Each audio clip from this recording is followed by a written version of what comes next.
Assalamualaikum warahmatullahi wabarakatuh.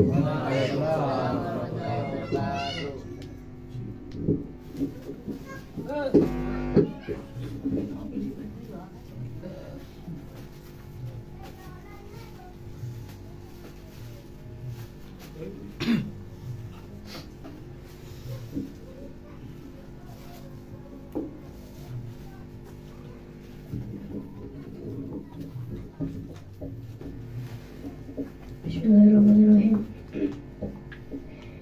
Menagib al-Fakrul Wujud Asy-Syaikh Abu Bakar bin Salim radhiyallahu anhu.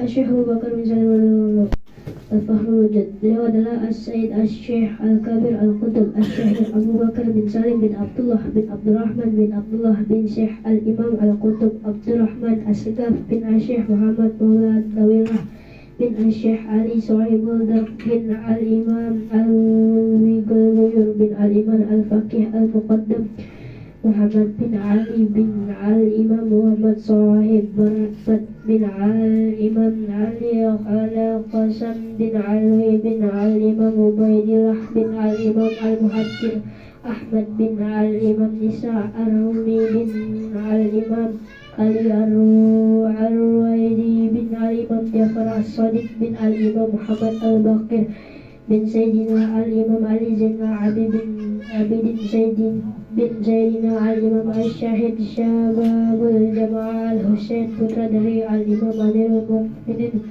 Sayyidina Ali bin Abi Thalib radhiyallahu anhu dan Sayyidina Fatimah Az-Zahra radhiyallahu anha binti Sayyidina Rasulullah sallallahu alaihi wasallam.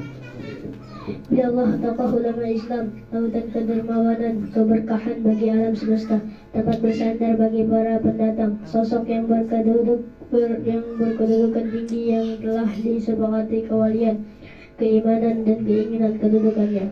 Beliau dilahirkan di kota Tarim Hadramaut, Republik Yaman pada hari Sabtu, tanggal 13 Jumadil Akhir tahun 919 Hijriah. Beliau menurut ilmu dari guru-guru besar di masanya seperti Imam Umar bin Muhammad bin Ahmad bin Abu Bakar bin Basyabani, Pangeran Kitab Tiryak, Al-Imam Mahramah, belajar padanya kitab Risalah Kusyarillah. Al-Faqih Umar ini tidak mudah mengajar seorang kecuali beliau ketahui keselamatannya dan kesiapannya.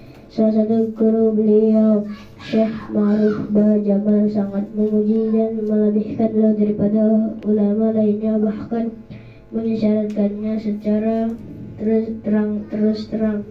Beliau yang akan memegang wali kutub zaman ini. Beliau berkata, dialah kutub zaman ini, pemenang kewalian yang akan Allah menampakkan melalui tangannya dakwah ini. Barang siapa yang Allah panjangkan umurnya, akan melihat orang ini berkedudukan tinggi. Mataharinya senantiasa menerangkan umat la ilaha illallah. Tak seorang pun yang memperoleh seperti kedudukannya. Dialah wali zaman ini dan khalifah dari Rasulullah SAW. Asy-Syaikh Abu Bakar bin Salim menulis beberapa buku tentang terkait dan hakikat, diantaranya Mi'rajul Arwah ilal Ma'adil Idah, Batu Babil Mawahib, wa Bugiyatum Badlati Talib, Marijat Tauhid, dan Miftahus Sararir wa Kanzul Zakar. Beliau memiliki untayan nasihat yang indah tentang tasawuf dan hikmah-hikmah di samping kitab syair yang tinggi tentang hakikat, keluruhan akhlak dan keutamaan Asy-Syaikh Abu Bakar bin Salim. Harta beliau selalu dibelanjakan untuk membiayai orang-orang fakir, miskin dan tamu-tamu. Beliau sosok yang sangat lemah lembut, berakhlak mulia, sangat rendah hati dan memenuhi kebutuhan para tamunya. Beliau tidak segan-segan untuk turun tangan sendiri, menghampiri para tamu dan menanyakan sendiri keperluan mereka, serta beliau sendiri yang memasak untuk mereka. Setiap harinya beliau memberikan lebih kurang 1000 potong roti kepada fakir miskin. Asy-Syaikh Abu Bakar bin Salim mempunyai akhlak mulia serta seorang wali yang sangat tawadu. Tidak pernah ada seorang pun yang melihat beliau duduk bersandar maupun bersila dalam melayani tamu ataupun dalam setiap majlisnya.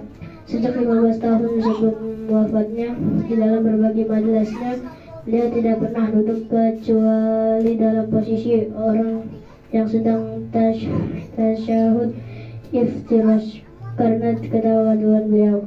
Beliau sangat gemar menekuni ilmu pengetahuan dan beliau telah mengkhatamkan kitab Ihya Ulumuddin karya Al-Imam Al-Ghazali sebanyak 40 kali serta menghatamkan kitab Syafi'iyah yaitu Al-Minhaj karya Al-Imam An-Nawawi sebanyak 3 kali. Di antara kebiasaan beliau adalah memberikan wejangan kepada masyarakat setelah sholat Jumat sampai menjelang asar di masjid beliau.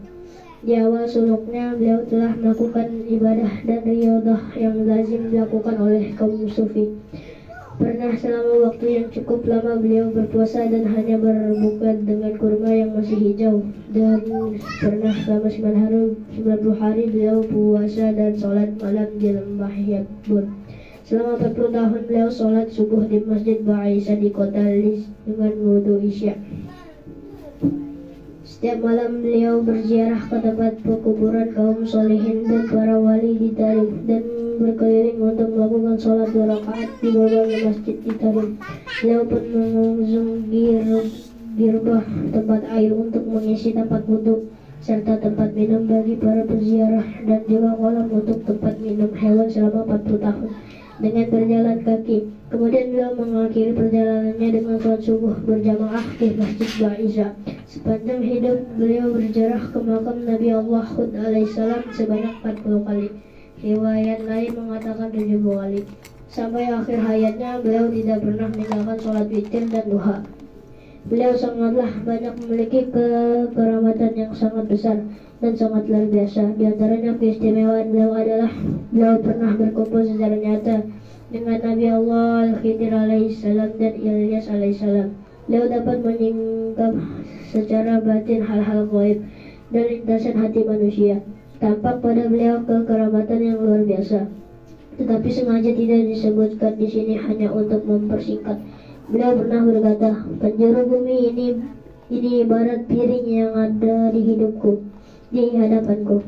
Beliau meninggal dunia pada malam Ahad sekitar tanggal 27 Zulhijjah tahun 940 Hijriah. Maka beliau di tengah kota Inad sekitar 20 km dari kota Tarim dan dibangunkan kubah yang besar. Selang beberapa waktu setelah wafatnya Syekh Abdurrahman bin Salim, berkumpullah anak-anak beliau untuk mencari dan memilih siapa di antara mereka yang akan menjadi khalifah menggantikan ayah mereka.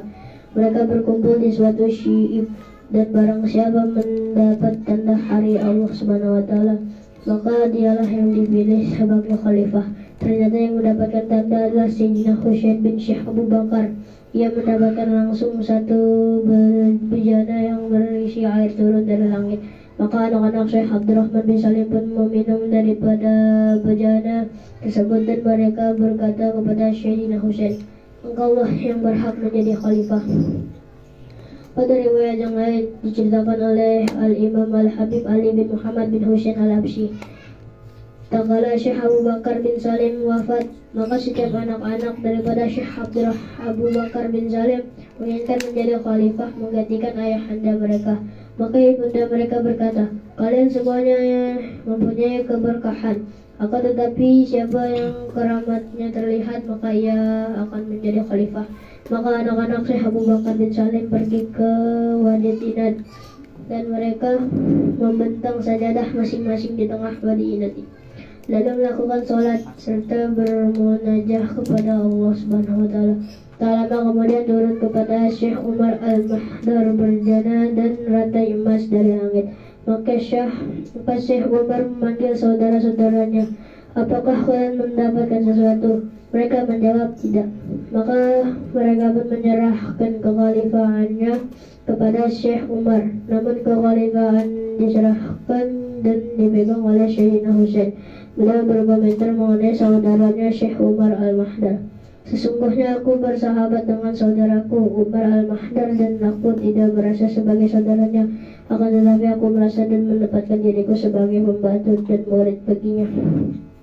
Walaupun beliau telah tiada, tetapi nama beliau selalu ada di dalam hidup kita. Semoga kita dapat meniru sifat-sifat beliau yang wara. Amin. Al-Habib Ali bin Ahmad Al-Atus. Al-Fatihah. A'udzubillahi minasyaitonir rajim. Bismillahirrahmanirrahim.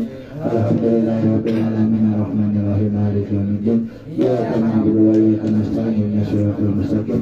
Shiratal ladzina an'amta 'alaihim ghairil maghdubi 'alaihim waladdallin. Amin. Astaghfirullahaladzim.